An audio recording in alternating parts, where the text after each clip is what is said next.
రేపే శనివారం, అమావాస్య ముందు రోజు అంటే ఆదివారం రోజున మనకు అమావాస్య వచ్చింది. కాబట్టి ఈ అమావాస్య ప్రారంభం అయిన తర్వాత అంటే రేపు మధ్యాహ్నం 3:30 అమావాస్య తిథి అనేది ప్రారంభమవుతుంది.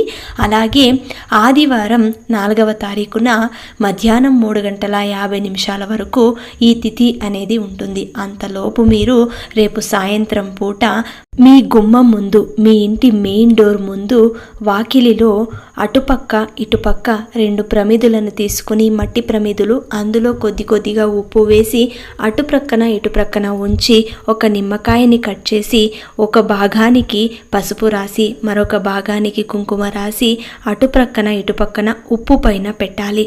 అలా పెట్టిన తర్వాత మీ ఇంటి ముందు తులసి కోట ఉంటుంది కదా, అక్కడ ఒక చిన్న దీపాన్ని వెలిగించండి. తప్పనిసరిగా రేపు సాయంత్రం వేళ దీపం పెట్టండి.